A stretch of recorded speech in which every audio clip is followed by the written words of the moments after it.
Assalamualaikum semuanya. Semoga kita selalu diberi kesehatan, banyak rizki dan penuh keberkahan. Kisah Abu Nawas dan lampu minyak ajaib. Di sebuah pagi yang cerah namun penuh kesialan bagi sebagian orang, Abu Nawas sedang duduk santai di depan rumahnya sambil mengipasi diri dengan kipas kertas. Hari itu panasnya bukan main, bahkan seekor kucing pun enggan keluar rumah. Tiba-tiba, datanglah seorang pedagang tua yang membawa gerobak penuh barang-barang antik. Ia berhenti tepat di depan rumah Abu Nawas dan tersenyum lebar seakan menemukan mangsa empuk. "Wahai Abu Nawas, aku punya benda ajaib yang hanya cocok untuk orang sepintar dirimu," kata si pedagang sambil mengeluarkan sebuah lampu minyak tua yang sudah berkarat setengah mati. Abu Nawas mengangkat alisnya. "Ajaib apa? Ajaib bikin orang ketipu?" Pedagang itu tertawa canggung. "Bukan begitu. Ini, lampu yang bisa mengabulkan keinginan." "Serius?" Abu Nawas mendekat, memutar lampu itu. "Kenapa aromanya kayak arang gosong?"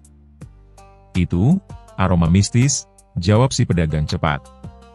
Abu Nawas mengangguk-angguk, seolah percaya. "Kalau benar bisa mengabulkan keinginan, coba kau minta dulu." Pedagang itu langsung gelagapan. "Tidak bisa. Lampu ini hanya bekerja pada pemilik barunya." Abu Nawas tersenyum licik. "Oh begitu, alias kau takut ketahuan bohongnya?" Wajah pedagang langsung memerah seperti udang rebus. "Tidak. Tidak. Baiklah, aku jual murah saja. 5 koin emas."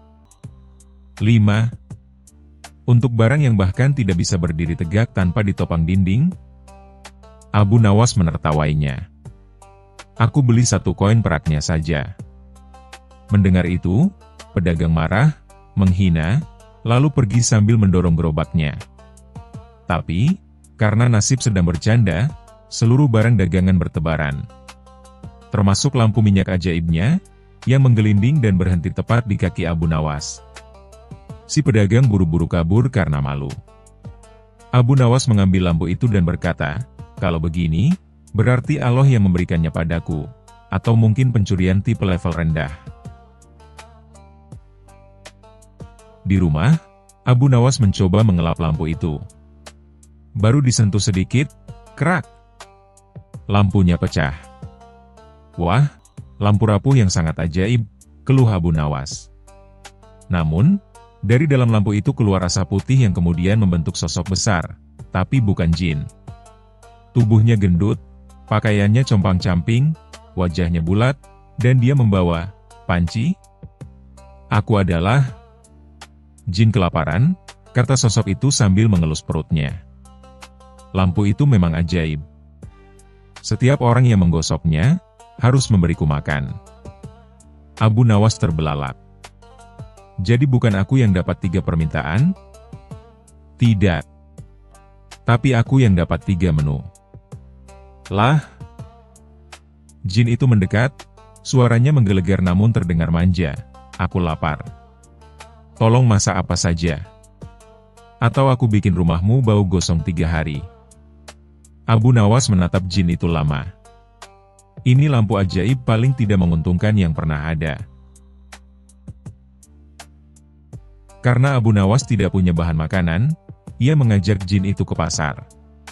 Masalahnya, jin itu mengikuti Abu Nawas sambil menggeram kencang karena lapar, membuat warga mengira ada bencana gaib. Para pedagang panik, melemparkan makanan ke arah jin itu seperti memberi makan singa.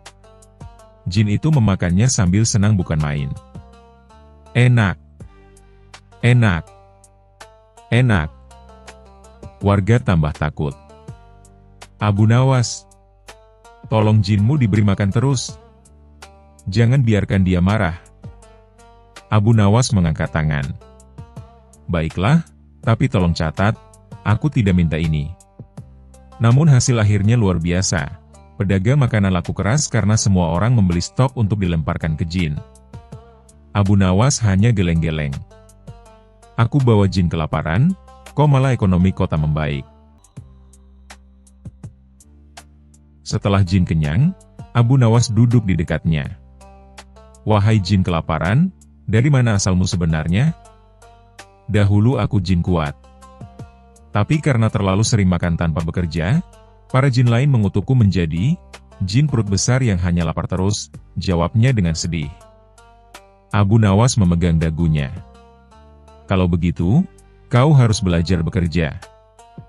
Jangan hanya mengandalkan orang lain." Jin itu mengangguk. "Baik. Tapi aku tidak tahu apa yang bisa kulakukan." "Aku tahu," kata Abu Nawas sambil tersenyum lebar. "Kau akan jadi juru masak." Dengan bantuan Abu Nawas, jin itu mulai belajar memasak. Awalnya ia membakar semua makanan jadi abu. Tapi lama-lama ia belajar mengatur api. Dan akhirnya, ia membuat roti panggang ternak yang pernah dirasakan warga kota. Orang-orang berdatangan, antre panjang membeli roti buatan jin kelaparan yang sudah tidak kelaparan. Abu Nawas mendapat bagian laba, jin itu mendapat pekerjaan, dan kota bebas dari teriakan lapar. Lampu minyak yang pecah itu akhirnya dibuang. Jin itu berkata, "Aku tidak kembali ke lampu. Aku sudah punya dapur sendiri." Suatu hari, sang raja mendengar ada jin yang bisa memasak. Ia datang ke warung kecil itu dan memesan makanan. Setelah mencicipi satu gigitan roti, sang raja berkata, "Siapapun yang menipu rakyat dengan lampu palsu patut dihukum, tapi siapapun yang membuat rakyat bahagia akan diberi hadiah." Raja pun memberi izin usaha khusus untuk jin itu, sementara Abu Nawas dipuji sebagai orang yang bisa menjinakkan jin paling rewel di dunia. Abu Nawas hanya tertawa. "Padahal aku cuma lapar dan butuh makan gratis." Pesan moral: keajaiban tidak selalu datang dari benda, kadang datang dari perubahan diri sendiri. Kenyang itu bisa didapat bukan hanya dari makan, tapi dari bekerja dengan benar. Jangan mudah percaya pada ajaib-ajaiban yang dijual pedagang aneh. Bisa-bisa kamu malah kerepotan. Kisah selanjutnya. Kisah Abu Nawas dan tangis kejujuran. Di suatu pagi yang cerah di negeri Baghdad, Raja Harun al-Rashid sedang duduk di taman istana. Ia merasa bosan. Semua orang di istana ini terlalu serius, keluh sang raja sambil menguap lebar. "Aku butuh sesuatu yang menghibur dan tentu saja, yang melibatkan Abu Nawas." Para pengawal langsung memanggil si cerdik Abu Nawas, pria berjanggut hitam, bersorban putih, dan berjubah sederhana. Dengan langkah santai dan senyum jenaka, ia pun datang menghadap. "Apalagi, tuanku? Apakah aku harus menertawakan para menteri yang sedang berdebat atau membuat kuda istana menari?" tanya Abu Nawas polos. Raja tertawa kecil. "Tidak, Abu Nawas. Kali ini aku ingin menguji kejujuranmu. Aku ingin tahu apakah kamu bisa menangis dengan jujur di hadapanku." Abu Nawas mengerutkan alis. "Menangis dengan jujur? Maksudnya bagaimana, tuanku?" Raja menjelaskan, banyak orang bisa berpura-pura menangis untuk mendapatkan sesuatu. Tapi aku ingin tahu, seperti apa air mata yang sungguh-sungguh keluar dari hati yang jujur. Aku ingin melihat air mata kejujuran. Abu Nawas menahan tawa. "Air mata kejujuran? Wah, itu pasti air mata yang mahal, tuanku." Raja mengangguk serius. "Benar. Barang siapa bisa memperlihatkan air mata kejujuran padaku, akan kuberi hadiah 1000 keping emas." Mendengar itu, semua orang di istana mulai berpikir bagaimana caranya menangis di depan raja. Beberapa menteri bahkan mencoba meneteskan air mata dengan mencubit diri sendiri diam-diam. Tapi tidak ada yang tampak meyakinkan. Akhirnya, raja memerintahkan Abu Nawas, "Kau punya waktu 3 hari untuk datang kepadaku dan menunjukkan air mata kejujuran. Jika gagal, hukumanmu adalah membersihkan seluruh kandang kuda istana selama sebulan." Abu Nawas pun berpura-pura panik. "Ampun tuanku, Kalau begitu izinkan saya pulang dulu untuk mencari alasan menangis. Semua orang tertawa. Tapi dalam hati, Abu Nawas mulai menyusun rencana liciknya. Abu Nawas datang ke istana membawa bawang merah di dalam kantongnya. "Tuanku," katanya sambil mengusap matanya, "aku sudah siap memperlihatkan air mata kejujuran." Raja menatap penasaran. "Baiklah, tunjukkan." Abu Nawas lalu pura-pura terharu, menatap langit, dan memeras bawang di tangannya di balik punggung. Seketika matanya berair deras. "Tuanku, inilah air mata kejujuran," katanya dengan suara parau. Raja mendekat dan berkata, "Abu Nawas, matamu memang menangis, tapi hidungmu ikut merah dan kamu bau bawang.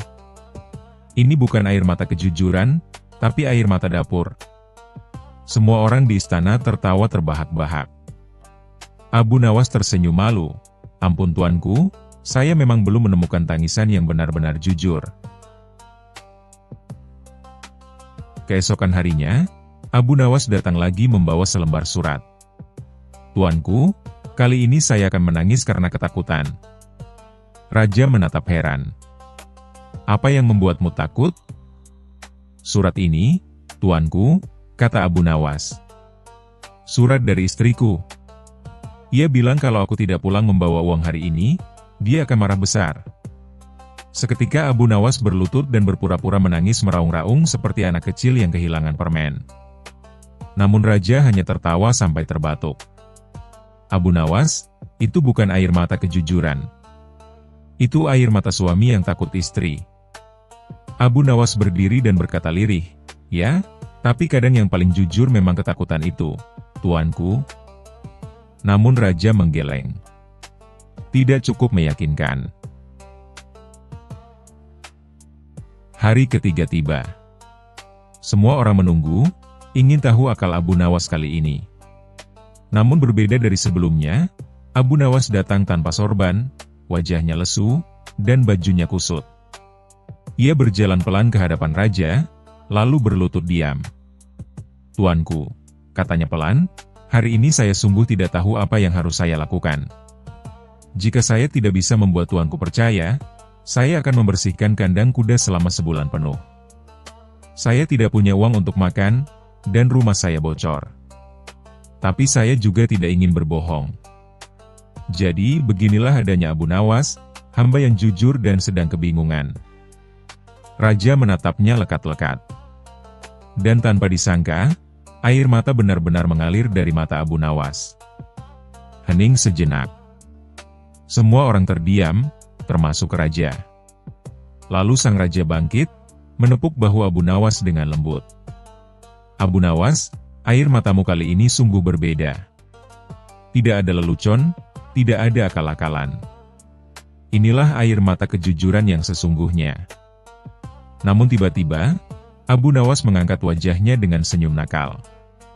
"Tuanku, sebenarnya saya menangis karena memikirkan betapa beratnya pekerjaan membersihkan kandang kuda istana. Itu bukan kesedihan yang mulia, tapi kesedihan duniawi." Raja terdiam sejenak, lalu meledak tertawa terbahak-bahak. "Hahaha. Abu Nawas, hanya kamu yang bisa membuat air mata kejujuran menjadi bahan tawa." Dan sesuai janjinya, Raja tetap memberi Abu Nawas hadiah 1000 keping emas, karena baginya, kejujuran yang disampaikan dengan tawa jauh lebih berharga dari tangisan palsu. Pesan moral. Kadang kejujuran tidak selalu datang dalam kesedihan atau air mata. Kejujuran sejati justru terlihat saat seseorang berani berkata apa adanya, bahkan ketika itu lucu atau memalukan. Abu Nawas mengajarkan bahwa kejujuran yang diiringi tawa jauh lebih indah daripada kepura-puraan yang dibungkus kesedihan. Kisah selanjutnya. Kisah Abu Nawas dan rahasia taman belakang istana. Pada suatu pagi yang cerah di negeri Baghdad, matahari memantulkan cahaya keemasan di menara istana. Burung-burung berkicau, para pelayan berlarian menyiapkan sarapan untuk sang Raja Harun al-Rasyid yang terkenal dengan keingintahuannya, dan rasa bosannya yang kronis. Hari itu, sang raja duduk termenung di balkon istananya sambil menatap kebun belakang yang luas dan indah. Tapi tiba-tiba, ia menyipitkan mata. Apa itu di ujung taman? Mengapa ada tembok kecil tertutup semak-semak? Katanya curiga. Ia memanggil kepala taman, "Hei, sejak kapan ada tembok di sana?" Kepala taman gemetar. "Ampun tuanku, sepertinya sudah lama ada, tapi hamba tidak tahu apa di baliknya." Raja langsung berdiri, wajahnya penuh semangat seperti anak kecil menemukan mainan baru. "Bagaimana bisa ada bagian taman yang aku tidak tahu? Ini istanaku. Semua rahasia di sini harus aku kuasai," katanya berapi-api. Namun begitu ia mencoba membuka gerbang kecil di balik semak itu, ternyata terkunci rapat. Ada tulisan lusuh di atasnya. Yang masuk tanpa izin, akan melihat hal yang tak akan bisa dilupakan seumur hidup. Raja membaca keras-keras. "Oh, ini pasti sesuatu yang luar biasa. Mungkin taman rahasia yang menyimpan harta kuno. Atau makhluk ajaib." Para penjaga saling pandang, jelas mereka lebih takut daripada penasaran. Akhirnya, salah satu penasihat kerajaan berkata pelan, "Tuanku, mungkin lebih baik memanggil orang yang cerdas namun tidak takut pada apapun." Raja berpikir sejenak lalu tersenyum licik. "Benar. Panggil Abu Nawas." Beberapa saat kemudian, datanglah Abu Nawas dengan langkah santai dan senyum khasnya. "Wah, wajah Paduka tampak bersemangat sekali hari ini," kata Abu Nawas sambil menunduk hormat. Raja menepuk bahunya. "Abu Nawas, di balik tembok taman ini ada sesuatu yang misterius. Aku ingin kau membukanya dan memberitahu apa isinya. Tapi hati-hati. Mungkin berbahaya." Abu Nawas menatap tembok itu lama sekali. Ia mengetuk-ngetuknya, lalu menempelkan telinga seperti mendengar bisikan rahasia. Setelah itu, ia berkata dengan wajah serius, "Paduka, ini bukan sembarang taman. Aku mencium aroma misteri, dan sedikit aroma kambing." Raja terkejut. "Kambing?" "Ya, Paduka. Tapi bukan kambing biasa. Ini kambing yang tahu rahasia besar." Semua orang menahan tawa. Tapi Raja malah semakin penasaran. "Apa maksudmu?" Abu Nawas menatap langit seolah berpikir keras. "Izinkan hamba masuk sendirian malam ini, Paduka. Karena rahasia taman ini, hanya mau menampakkan diri di bawah cahaya bulan." Raja mengangguk dengan penuh rasa ingin tahu. "Baiklah, tapi jangan macam-macam." Malam pun tiba. Bulan menggantung di langit, dan taman istana tampak tenang. Abu Nawas datang diam-diam membawa lentera dan seekor kambing betina yang gemuk. Ia membuka kunci tua di gerbang kecil itu, dengan trik logam dan kawat, tentu saja, lalu masuk ke dalam. Di balik tembok itu, ternyata hanyalah taman kecil berisi rumput liar dan kolam kering. Tidak ada yang istimewa, kecuali satu patung besar berbentuk raja duduk di singgasana, tapi tanpa kepala. Abu Nawas tertawa kecil. "Jadi ini, rahasia besar?" Patung tak selesai. Namun, ia segera punya ide nakal. Ia membawa kambingnya ke tengah taman, menaruhnya di depan patung, lalu menulis di tanah dengan batu. Siapa yang melihat kambing ini, akan kehilangan akal sehat sementara. Keesokan paginya, ia kembali ke raja dengan wajah tegang pura-pura. "Bagaimana, Abu Nawas? Apa yang kau temukan?" tanya raja tak sabar. "Paduka, hamba hampir tak sanggup menceritakannya," jawab Abu Nawas dengan nada misterius. "Di taman itu, ada makhluk aneh yang menyerupai kambing, tapi menatap langsung ke dalam jiwa. Raja membelalak. Makhluk kambing penatap jiwa? Oh, ini menarik. Aku harus melihatnya. Tidak, Paduka. Siapapun yang menatapnya langsung, bisa kehilangan akal untuk sementara. Raja semakin ingin tahu.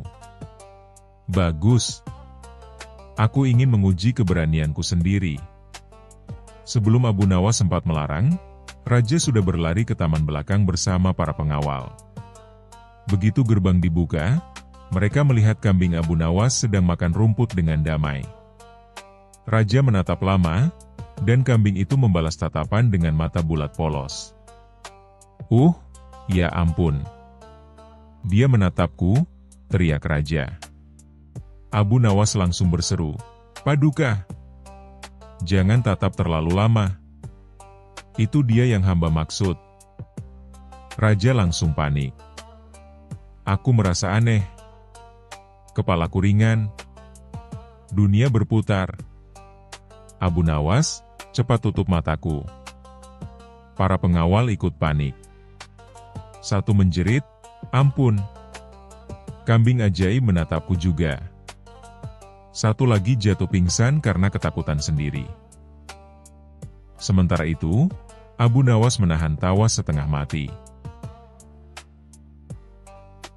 Keesokan harinya, seluruh istana heboh. Ada rumor bahwa di taman belakang istana hidup kambing mistik yang bisa membuat orang bodoh sementara. Para pelayan saling mengingatkan agar tak menatapnya lebih dari 3 detik. Raja pun memerintahkan agar taman itu ditutup kembali dengan papan bertuliskan, dilarang masuk. Di sini bersemayam kambing penatap jiwa. Tapi tentu saja, penasaran manusia tak bisa ditahan. Suatu malam, salah satu penasihat ingin membuktikan bahwa itu cuma omong kosong. Ia menyelinap ke taman itu, dan menemukan kambing yang sama sedang tertidur pulas. Ia tertawa keras, hahaha. Ini hanya kambing biasa. Namun saat ia kembali ke istana, ia terpeleset di tangga dan jatuh ke kolam ikan di depan banyak orang. Sejak itu, semua orang yakin bahwa taman itu memang terkutuk. Raja semakin percaya dan berkata, Abu Nawas benar-benar menyelamatkanku dari kebodohan abadi. Beberapa hari kemudian, Abu Nawas datang dengan wajah serius. Paduka, rahasia taman itu sudah aman. Kambing itu sudah hamba kirim ke pegunungan jauh agar tak mengganggu siapapun lagi. Raja mengangguk puas. Bagus sekali. Kau memang bijak, Abu Nawas. Ini hadiah untukmu. Raja memberinya sekantong emas besar. Tapi begitu Raja pergi, Abu Nawas tersenyum lebar sambil berbisik. Hadiah dari kambing yang tidak tahu apa-apa, terima kasih, kambingku. Ia pun pulang sambil tertawa keras di jalan. Dan setiap kali melihat kambing di pasar, Abu Nawas selalu berbisik. Kalau bukan karena salah satu dari kalian, aku tidak akan makan enak malam ini. Begitulah kisah lucu Abu Nawas dan rahasia aneh taman belakang istana. Dari sekadar tembok tertutup semak-semak, lahirlah legenda kambing ajaib yang membuat seluruh istana geger. Dan seperti biasa, hanya Abu Nawas yang bisa mengubah misteri menjadi komedi, dan kebohongan kecil menjadi pelajaran besar. Kadang, yang membuat sesuatu tampak ajaib, hanyalah rasa penasaran manusia itu sendiri.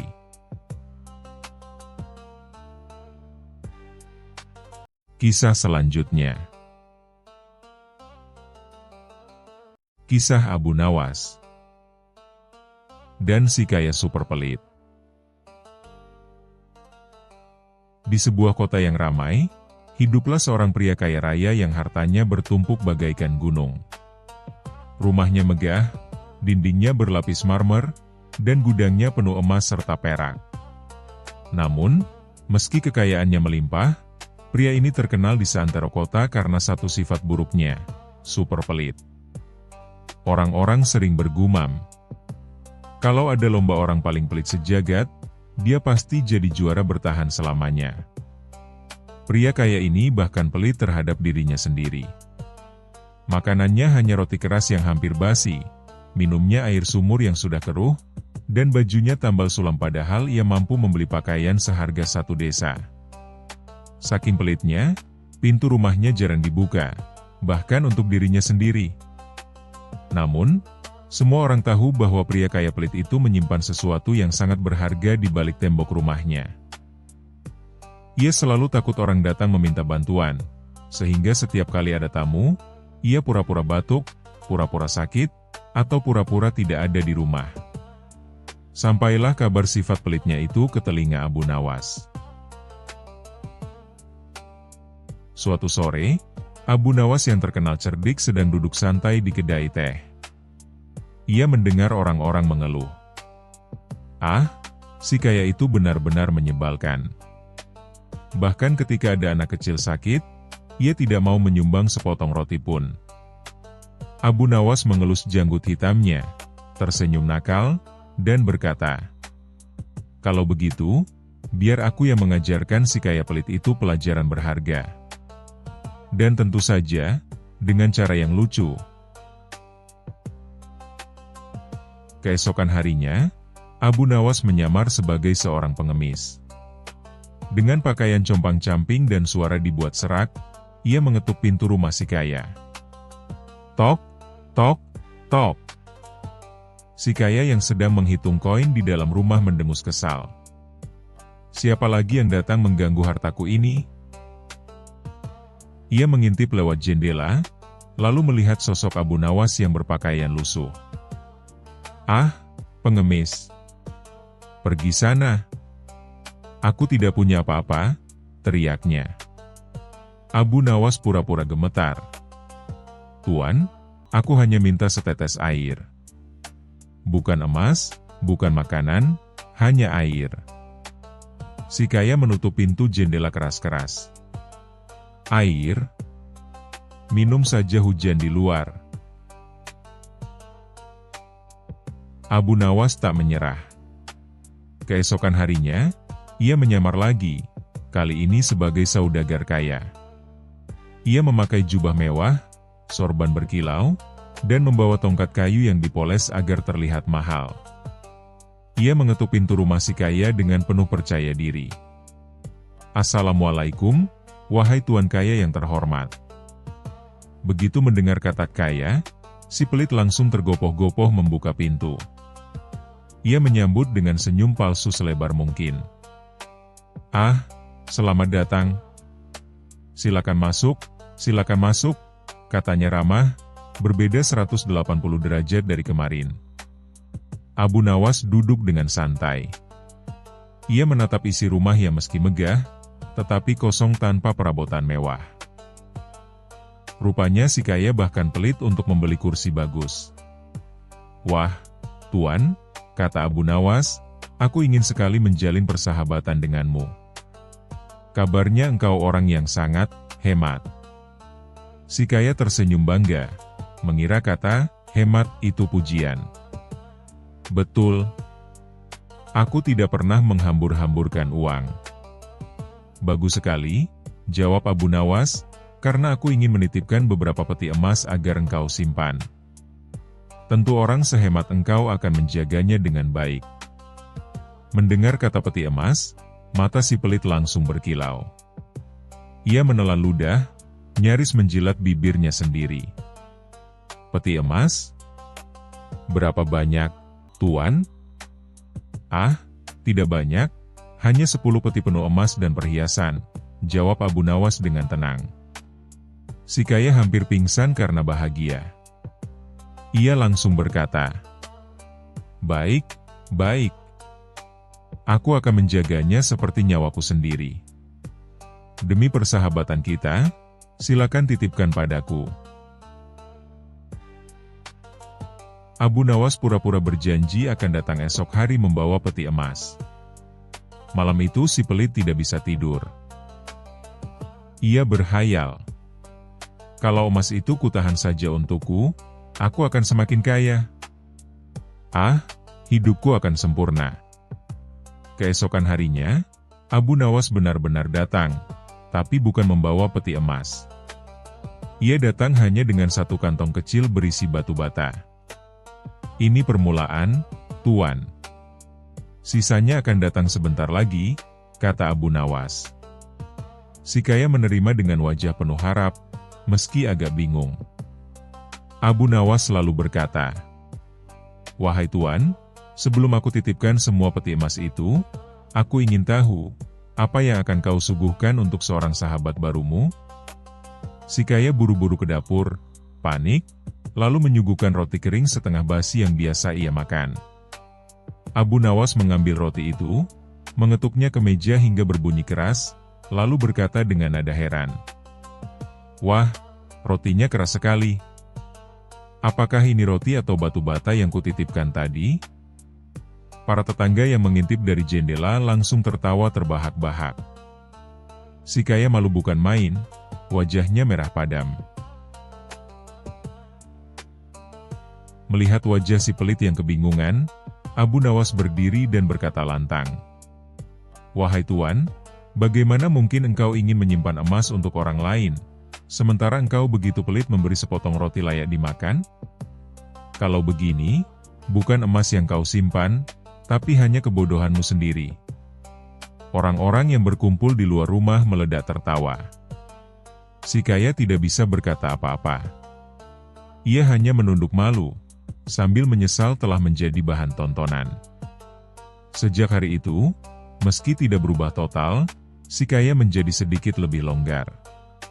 Setidaknya, ia mulai berani memberikan makanan layak pada tetangga yang membutuhkan, meskipun masih dengan wajah cemberut. Dan tentu saja, semua orang tetap mengingat bagaimana Abu Nawas berhasil mempermainkan si kaya super pelit hingga uangnya sendiri seperti ikut menangis. Begitulah kisah Abu Nawas yang dengan kecerdikannya selalu bisa mengajarkan pelajaran hidup, bahkan kepada orang paling pelit sekalipun. Dan yang paling lucu, orang kaya itu akhirnya sadar, lebih baik berbagi sedikit, daripada dipermalukan habis-habisan oleh Abu Nawas.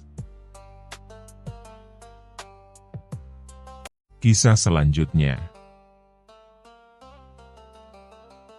Kisah Abu Nawas dan pintu terkunci. Pada suatu pagi yang cerah, istana Baghdad mendadak gempar bukan karena perang, bukan pula karena naga terbang, melainkan karena sebuah pintu. Ya, hanya satu pintu. Tapi bukan sembarang pintu.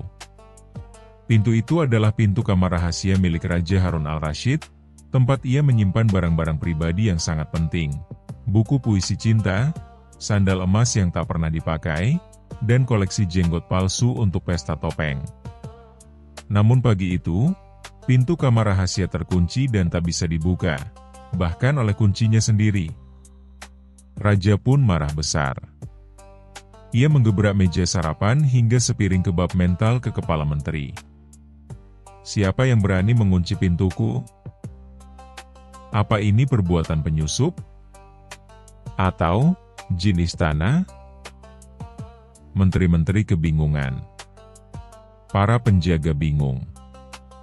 Bahkan kunci asli pun bingung, karena ketika dimasukkan, tidak bisa berputar. Akhirnya, atas saran selir kesayangan yang sedang bosan, Abu Nawas dipanggil ke istana. Abu Nawas datang dengan langkah tenang, sorban putihnya tertiup angin seperti pahlawan dalam film. "Ada masalah dengan pintu, Paduka?" "Ya. Pintu terkunci dan kuncinya tidak bisa membuka." "Wah, pintu yang tidak bisa dibuka dengan kunci, berarti itu bukan pintu. Itu dinding, Paduka." Para menteri langsung menunduk, menahan tawa. Raja melotot. "Jangan main-main, Abu Nawas. Ini urusan penting. Di dalamnya ada koleksi rahasiaku." Abu Nawas tertawa kecil. "Baiklah, izinkan hamba menyelidiki misteri pintu terkunci ini." Langkah pertama, Abu Nawas meletakkan telinganya di pintu. Ia mendengarkan. Sepertinya di dalam ada sesuatu yang bergerak. Apa? Hantu? Seru menteri. Tidak. Suara seperti seekor kucing kelaparan. Atau bisa jadi menteri yang terjebak. Langkah kedua, Abu Nawas menyuruh penjaga mencoba membuka pintu. Mereka mendorong, menarik, bahkan memanggil tukang kayu dan peniup seruling. Tetap tak berhasil. Langkah ketiga, Abu Nawas berkata, "Kita butuh orang yang bisa bicara dengan pintu." Semua terdiam. Siapa itu? Tentu saja tukang pintu. Beberapa jam kemudian, datanglah seorang tukang pintu tua bernama Bahri. "Saya hanya membuat pintu biasa, Tuan." "Pernahkah pintu ini minta cuti?" tanya Abu Nawas. "Tentu tidak." "Apakah pintu ini mungkin merasa lelah dan memilih menutup diri dari dunia?" Tukang pintu itu nyaris menangis karena bingung. Namun saat Abu Nawas mengetuk perlahan dan berkata, "Wahai pintu, bukalah dirimu." Tiba-tiba, pintu terbuka dengan sendirinya. Semua terkejut. Raja sampai melotot. "Apa yang kau lakukan, Abu Nawas?" "Saya hanya bicara dengan lembut. Kadang, pintu tidak suka didorong-dorong. Ia ingin dihargai." Tiba-tiba terdengar suara dari dalam kamar. Meong. Ternyata seekor kucing gendut keluar setelah pintu terbuka. Kucing istana, bernama Putri Manja, rupanya terjebak tadi malam dan tidur di sana. Ia tak sengaja menekan tuas pengunci dengan badannya yang, sangat berbobot. Raja mendesah lega sekaligus malu. Semua ini karena kucing? Abu Nawas mengangguk. Ya, Paduka. Kucing, pintu, dan sedikit perasaan. Sebagai hadiah, Raja memberikan Abu Nawas sebuah kunci emas, yang ternyata hanya bisa membuka laci kosong. Ini lambang kebijaksanaan, Abu Nawas. Terima kasih, Paduka.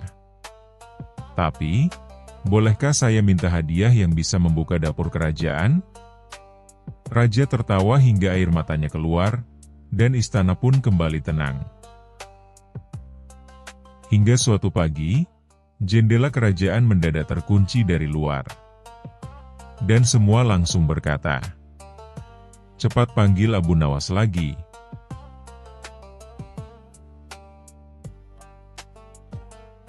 Kisah selanjutnya. Kisah Abu Nawas dan pedang emas. Suatu pagi yang cerah di Baghdad, suasana istana mendadak riuh karena datangnya peti besar berukir emas dari negeri seberang. Raja Harun ar-Rasyid, yang sedang sarapan roti datar dan madu, langsung menghentikan makannya. "Buka peti itu," perintah sang raja. Para penjaga membuka dengan hati-hati. Di dalamnya terbaring sebuah pedang emas bertatahkan permata, berkilauan hingga membuat seluruh ruangan seakan terang benderang. Terdapat surat yang menyertainya. Untuk Raja yang Agung, Harun ar-Rasyid.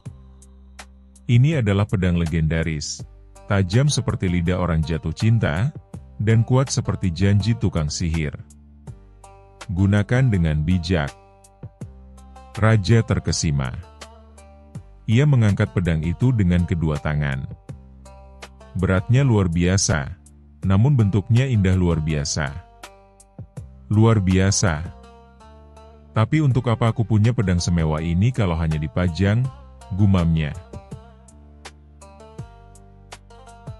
Keesokan harinya, Raja mengumumkan lewat genderang dan pengawal keliling. Barang siapa yang bisa menggunakan pedang emas ini dengan cara paling hebat dan berguna, akan mendapat hadiah emas seberat anak unta. Seluruh Baghdad pun heboh. Prajurit, pandai besi, koki, bahkan tukang sulap, semua ingin mencoba. Seorang prajurit mencoba menebas batu besar. Batu retak, tapi pedangnya hampir patah. Seorang petani memotong batang pisang. Tajam, tapi biasa saja. Seorang ahli kungfu mencoba gerakan cepat, malah tanpa sengaja menebas ikat pinggang sendiri. Raja geleng-geleng kepala. Mana yang luar biasa? Semua ini sudah pernah kulihat. Tiba-tiba muncul Abu Nawas. Dengan sorban miring, jubah putih sedikit kusut, dan wajah penuh percaya diri, ia membawa satu keranjang buah dan selembar taplak meja.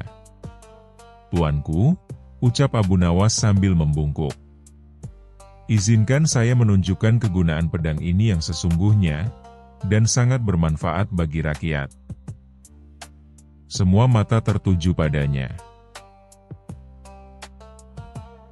Abu Nawas menggelar taplak di taman istana. Ia meletakkan semangka, nanas, pisang, apel, pepaya, dan buah naga. Lalu dengan penuh gaya seperti pesulap sirkus, ia mengayunkan pedang emas itu, memotong buah dengan gerakan yang indah dan lucu.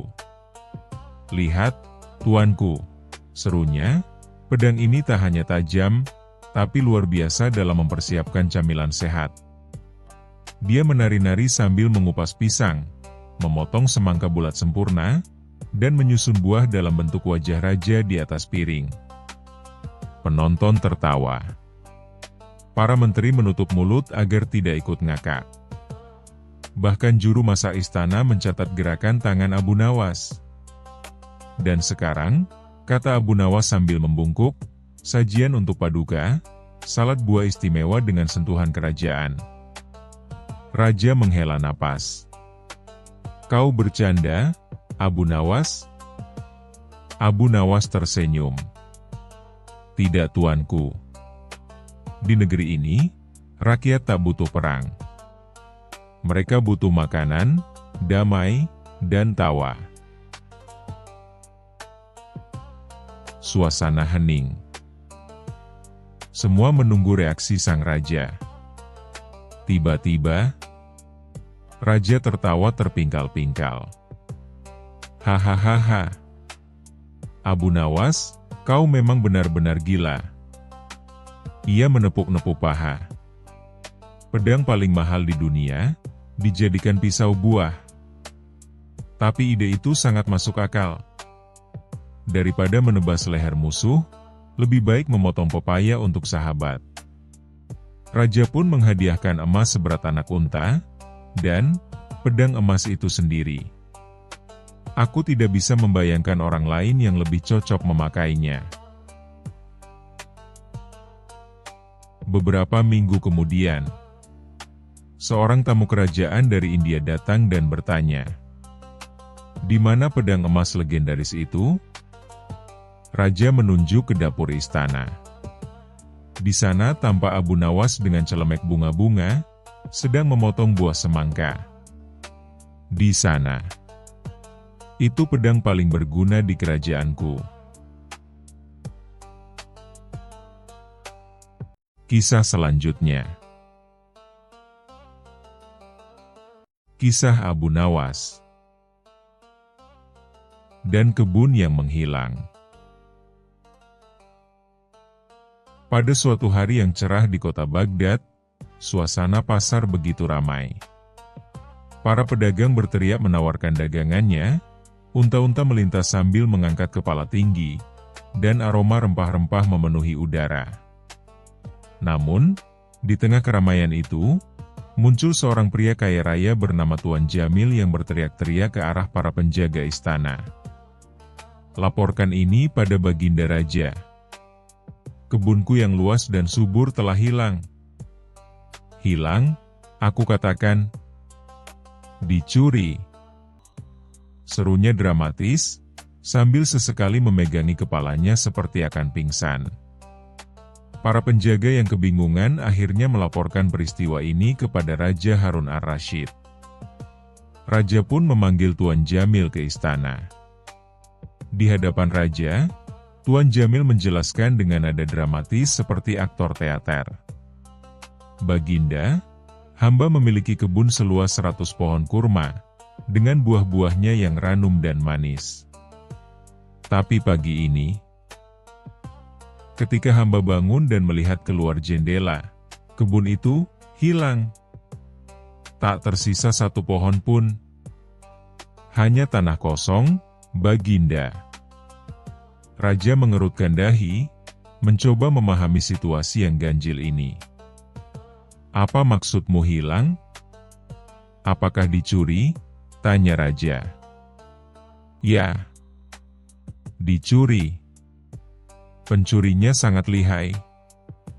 Bisa memindahkan satu kebun besar dalam semalam, jawab Tuan Jamil sambil melebarkan matanya.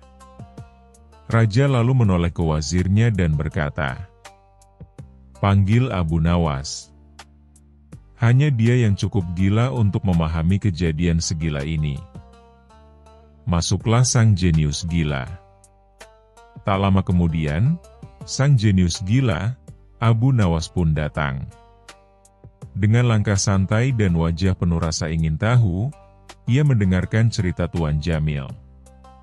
Setelah mendengar semuanya, ia mengusap jenggotnya dan berkata, "Sungguh pencuri yang luar biasa.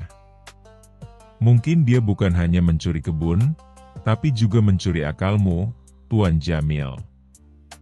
Tuan Jamil murka. "Apa maksudmu, Abu Nawas? Jangan main-main. Aku ingin keadilan." Abu Nawas mengangguk serius. "Baiklah. Kita akan menyelidiki.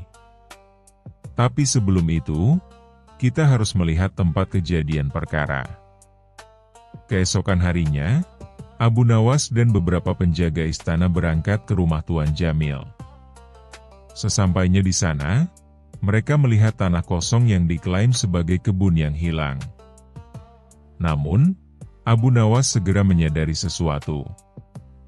Ia berjalan perlahan, menghitung langkah, melihat ke sekeliling, mencium bau tanah, bahkan sempat mengecap tanah dengan lidahnya. Tanah ini baru saja dicangkul," gumamnya. "Dan lihat, akar-akarnya masih segar." "Tuan Jamil, apakah engkau mencabut semua pohonmu malam tadi?" "Tentu tidak.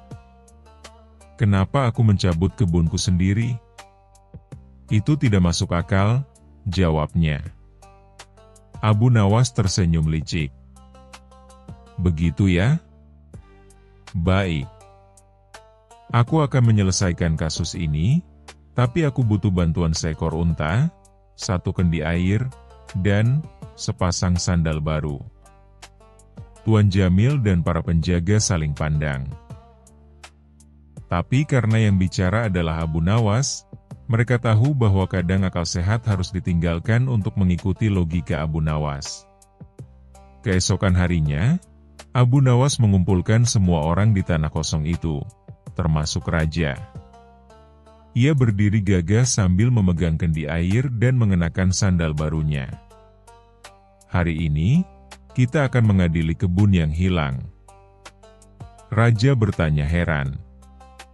"Apa maksudmu, Abu Nawas? Bagaimana mungkin kau mengadili sesuatu yang tidak ada?" "Justru karena tidak ada, maka harus diadili, Baginda," jawabnya mantap. Kemudian, Abu Nawas berteriak, "Hai tanah!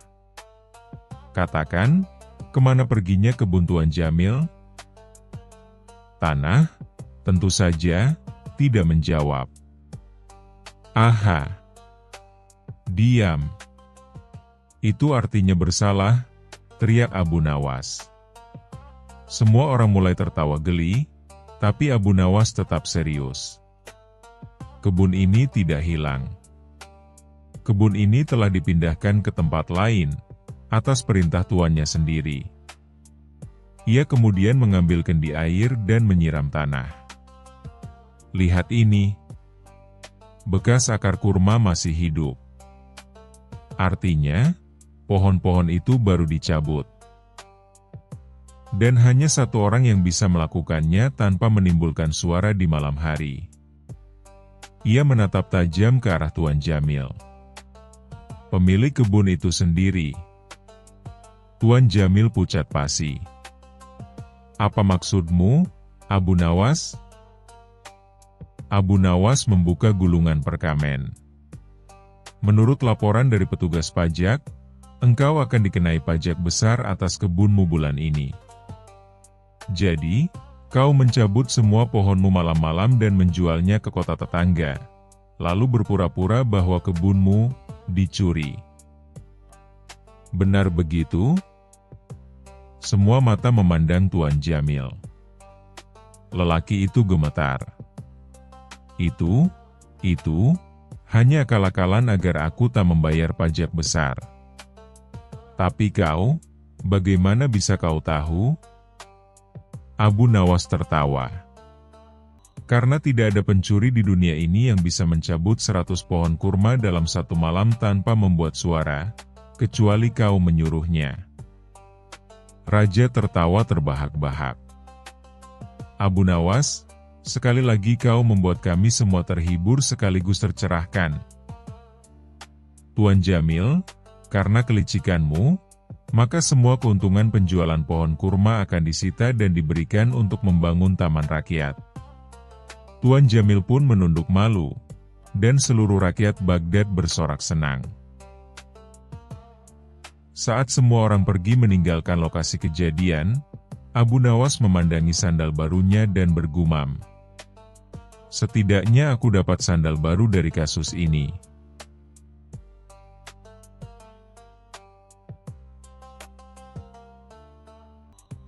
Terima kasih sudah menonton. Jangan lupa like dan subscribe. Semoga keberkahan selalu dianugerahkan kepada kita semua. Wassalamualaikum.